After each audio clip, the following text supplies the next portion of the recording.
Peace and love, everybody out there in the world. I am the homie No Cash. Yep, the one and only.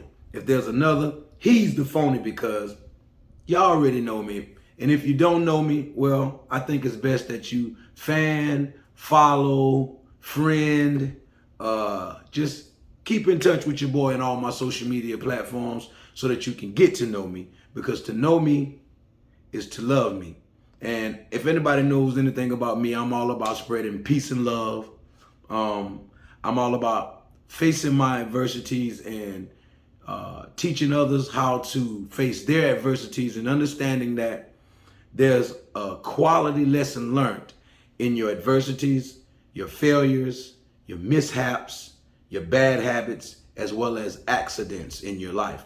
A lot of times we don't supposed to look so down on negative things that happen to us, or when adversity comes to us or whatever like that, or when we're ever dealing with failure, or, you know, like I said, mishaps or any bad habits that you got. If you're doing anything in your life that you're ashamed of, then maybe you need to question yourself and stop it and quit. But anything that you're doing that you're excited for or happy for or feeling good about, then you should do it and do it well. But this video right here is to basically give people a synopsis as to what has been going on and transpiring in my life over the past few years, right? I'm just gonna go back about maybe a year and a half or two with me, because I got a lot of fans and followers and, you know, friends and family that I know care about me. I won't say a lot, I got a few. But a lot of times when I get to going and ripping and running and I'm to and fro here and there because my career is taking me these certain places, and even myself is allowing myself to go and work with certain people, or, you know, allowing myself to be used by people. A lot of my fans and people that are concerned about me don't understand, you know, the moves that I'm making. They don't understand the progress or the productivity that may or may not be added to my life. So I'm here to give y'all a brief description as to what has been going on with me, man. And I'm not going to be embarrassed about it. You know, I was taught by my grandmother, you know, to make yourself very useful. You know, therefore, if you're not useful, then you're useless. So I make myself very useful. And a lot of times we as people, we'll make ourselves useful to the wrong people, and therefore allowing ourselves to be used, we put ourselves in a position to be misused. And don't let this go over your head, what I'm about to say, because I'm not here to complain. This is not me complaining. This is not me, even like people like to say, airing out your dirty laundry. This is not what I'm doing. I'm actually showing y'all how I've gone through things down through the years, these past few years here, that may or may not have been so good, right? But I tell people all the time, right? Things may looking kind of cloudy in your life or maybe looking bad for you right now, but you got to understand that even in those times, it ain't all good, but it ain't all bad. But it will be all right, because all wrong ain't a word. And, you know, I just want to get y'all caught up on down through the years, like my followers follow me on different platforms. Shouts out to my followers on the Big O app. There's an app called Big O. It's a Big O Live. And they follow me and they see how things transpire in my life. And sometimes I can depict stuff to be a good move for me. I can let them meet people that I meet that I deem to be good people. And a lot of times it backfires on me, because when things go downhill, I begin to look like the fool. And I want to say that everybody plays the fool sometimes. There's no exceptions to the rule. And it's okay to play the fool a time or two. But when you find yourself being in a stupid situation, or if you feeling stupid, you can't stay stuck on stupid. And don't be nobody's fool for longer than you want to. longer than it's, bothering you or putting you in a bad situation. Because I'm here to tell y'all some things, right? I'm not going to tell the whole story right here on this video, but I would like for you guys to go and subscribe to my YouTube channel. It's No Cash, K-N-O-W, Cash, C-A-S-H. Make sure you subscribe and, turn on your notifications bells so that you'll be notified for the things that I'm about to be sharing with you guys about the people that I've met, the journeys that I've been on, and how I've been allowing myself to be used or misused here lately. Like I said, if you don't allow yourself to be used, then you're useless. My grandmother taught me that. So she says, son, make yourself very useful.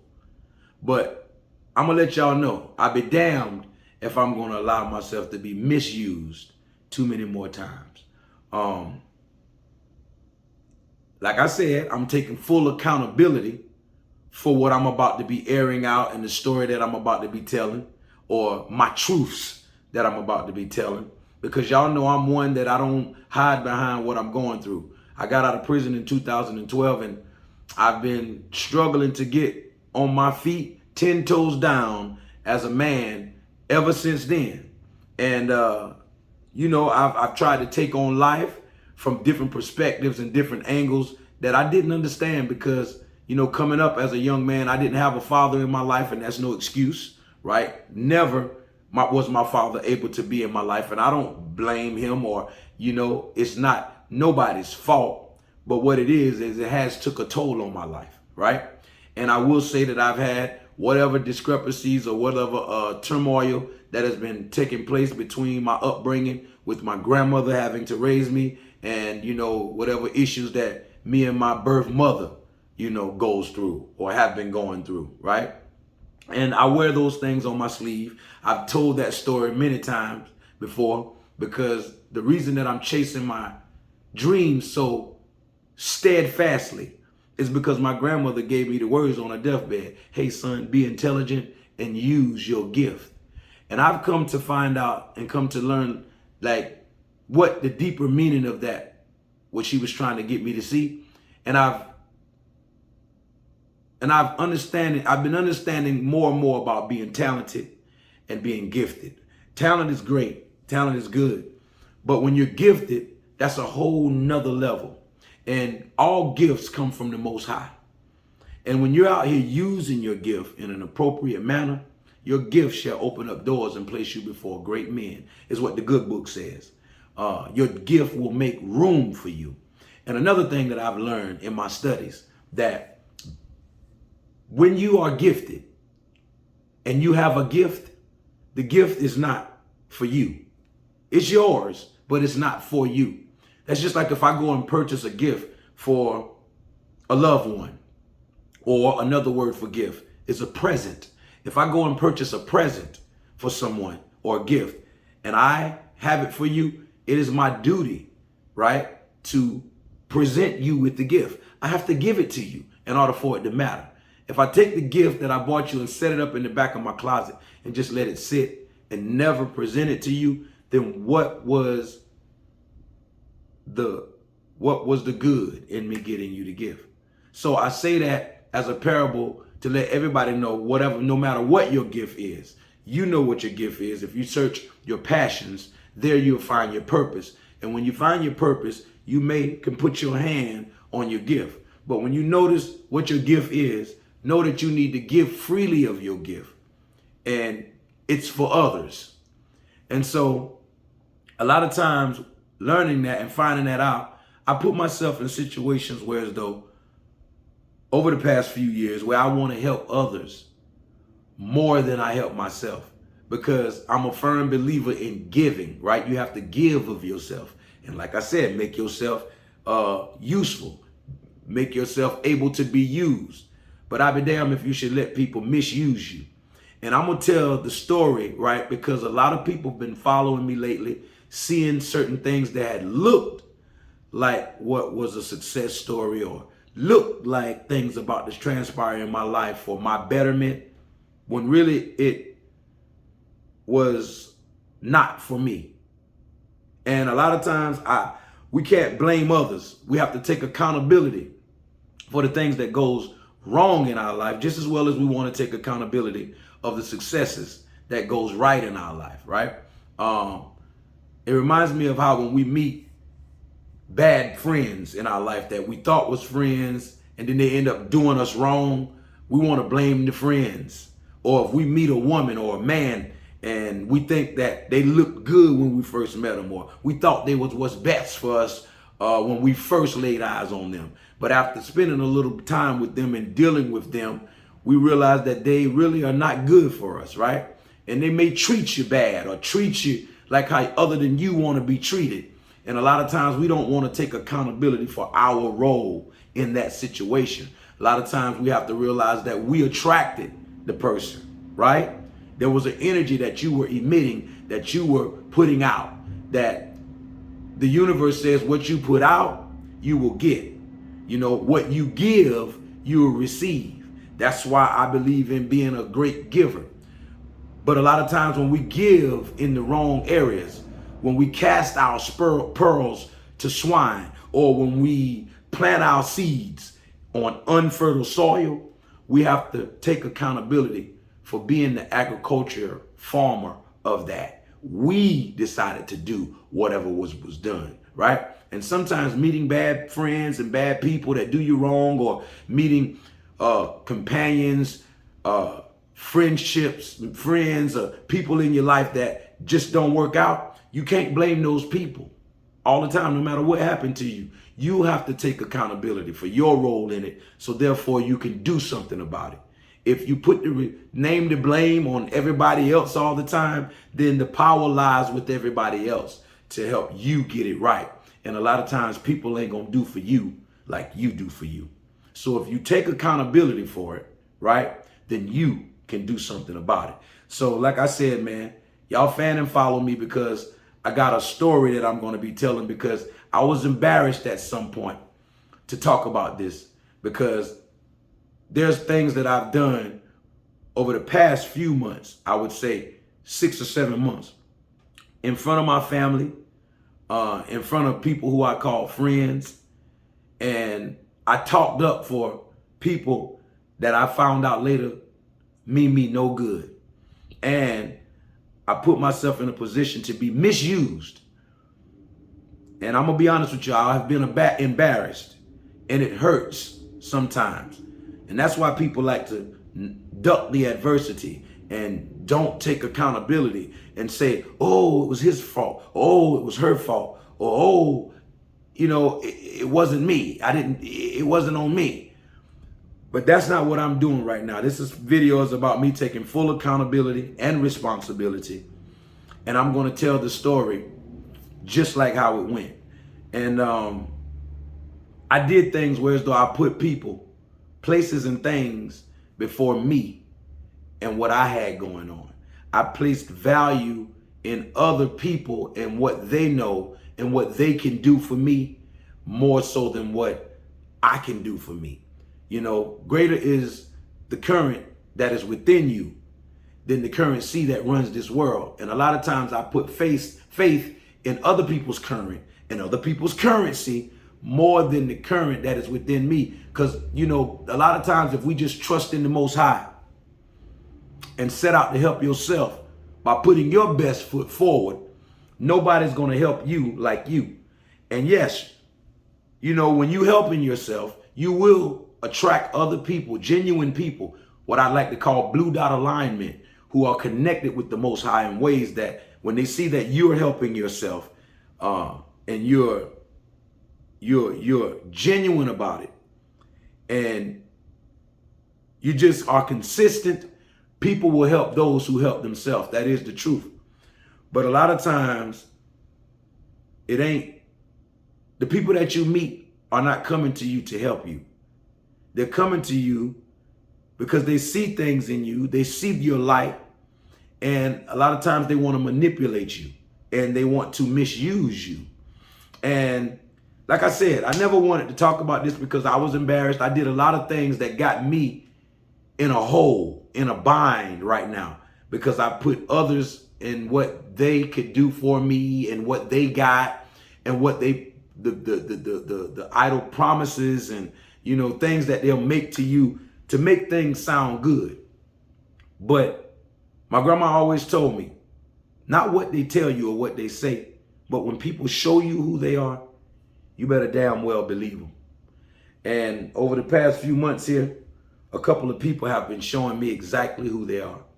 I've been seeing the true colors of people who I've found or I've placed value in. I value them. I was a friend to them.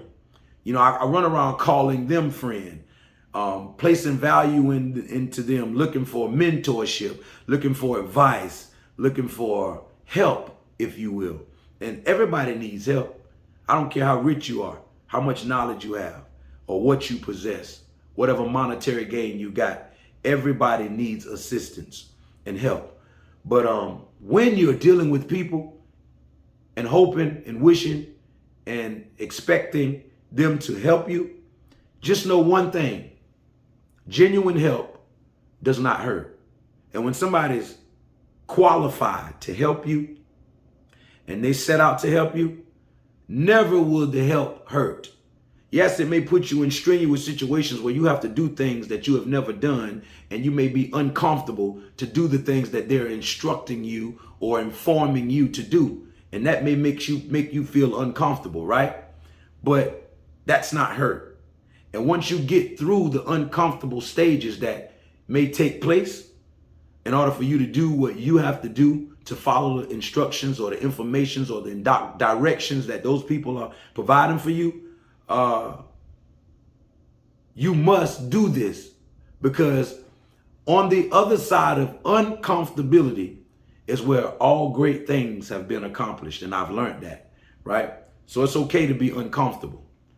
But when somebody is setting out to help you, you have to know and understand that their help should never hurt. These people should never, you should never feel like these people are hurting you or setting out to hurt you. Because if they're qualified to help, they know how to help. They know how to be patient. It's sort of like a teacher. If she's called to be a teacher, she's never making fun or looking down on the kids in her class that may not know or may be ignorant at the time, because it's her job to educate them, right? And she take her time and use her know-how, and she do these things very effectively. But a lot of people set out to do stuff and help people in the name of help, but they really are not qualified. And I'm not putting anybody down. A lot of times I'm realizing now that to what makes you qualified, you have to be, you have to be verified by somebody who's qualified in order to make you certified. And a lot of times these people are not verified, and they definitely ain't qualified. So you can't deem them to be certified. So that's why I'm telling you guys to take accountability for things that transpire in your life, the good and the bad, more so the good. Because what I'm learning now is a lot of my bad things or habits that I've been dealing with, bad friends, people that have come in my life and misused me. I've learned more from these situations than I've ever learned from my successes, right? And so I'm not going to make this video too long and drawn out, because I got enough stuff to lay out for y'all to see, using my adversities, the test that life has presented me with, to where as though I'm going to tell a testimony. The things that I look at and view as a mess in my life, the Most High has given me a way to make it a message. Lemons that has been presented to me in the form of fruit, in the form of, help for me. I'm learning now how to turn those lemons into lemonade. And I'm going to share it with you guys. I want you guys to partake of it. See how refreshing it is when you embrace and face your adversities, right? And I'm not a master teacher. I'm not a philosopher. I'm not a scholar. A lot of people like to say I could be an intellectual speaker, but I'm not even that. I don't claim that yet because I'm not qualified. You see how that is? I got to go through the appropriate training before I could do that. But I will say that though I'm not a master teacher, I am a master student. A master student of who? The Most High first. But I know how to learn from people who knows best, and I also know how to learn from people who don't know, the ignorant ones. Because when I was coming up, they had a commercial on TV, and the commercial said, you can learn a lot from a dummy. Buckle your seatbelt. And I deem that to be true. One thing you can learn from a dummy or from an ignorant one is what not to do. If you watch them with close bifocals and be very attentive, you can see where they're going wrong and the things that is not meaning them any good, and you can at least see what not to do or learn what not to do. So with that being said, man, I'm going to wrap this video up, but I want y'all to know a lot has transpired in my life. And, you know, being someone who's less fortunate and don't have a lot of things or a lot of monetary gain or finances or material possession, a lot of people do not pay attention to those kind of people much, right? People ain't got no place to put a broke person, so we like to say in our community, in the melanated community. Women don't want no man that ain't got no money. And men don't want to hang around a broke person. It's all in our music. You know, we treat our loved ones a certain kind of way when they don't have much of finance or value to offer us, right? But that's not me. I think I'm on a different road. I know I'm on a different road. I embrace the less fortunate. I know that there's value in people that may not have money.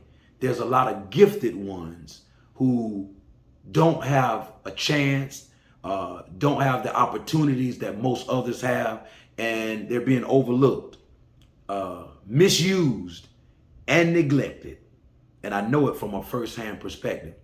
And there's a couple of people that I met in my life, right, that I deem to be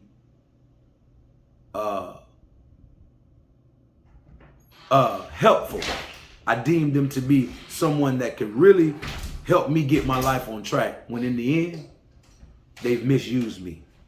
They have done things to me that, oh my God, I don't even want to talk about it in this video. But I don't, when y'all come around and hear what I'm about to be telling y'all and the stuff that I'm about to be presenting, I have facts, I have truth, and I'm going to be honest about this. I don't care what others think or what nobody else think about me. People have been looking at me like I've been crazy ever since I was doing my homeless movement, if you will. And they don't understand why I've been doing it. A lot of family members don't understand why I'm telling my story and the way that I'm doing it. But I've been told to do this, or been urged to do this from my spirit, from my core. I feel like it's a mission that I'm on from the Most High. And a lot of times when you have a vision, people don't understand your vision, and it's not their business. It's not their duty to understand your mission. It's your duty to understand your vision and your mission.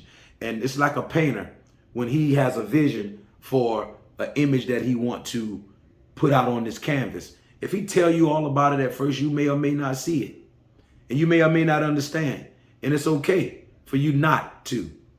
But when he sat down in his place, in his appropriate place, and began to allow himself to be used by the Most High so that he could paint the vision that he's seeing, when he's done, in the end, everybody will be able to see. Because seeing is believing. But careful what you believe when people come in the name of help, talking all this good talk to you. Because my grandma used to say this to me too: the devil sound good coming off your tongue. That means a lot of times when people come to you to misuse you, they're going to have manipulative, cunning ways that it's going to sound very good to you. And you may allow them to misuse you. And it's okay.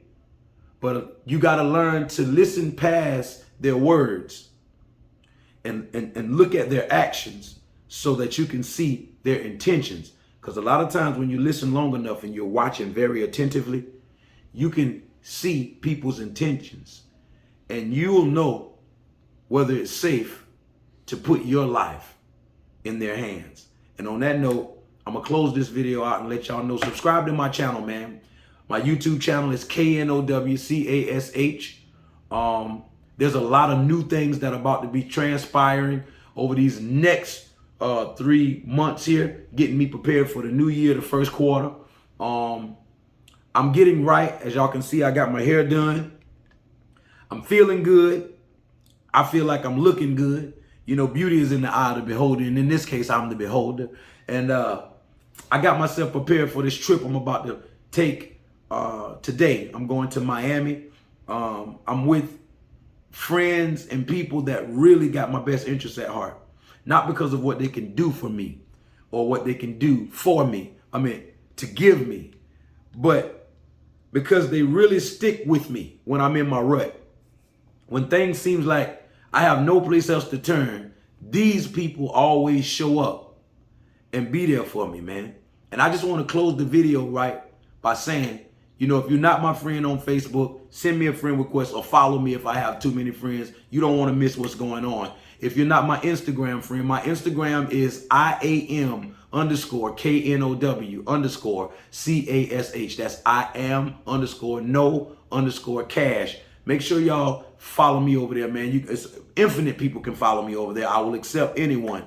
And like I said, fan and follow me and subscribe to me on my YouTube channel. It's KNOWCASH again.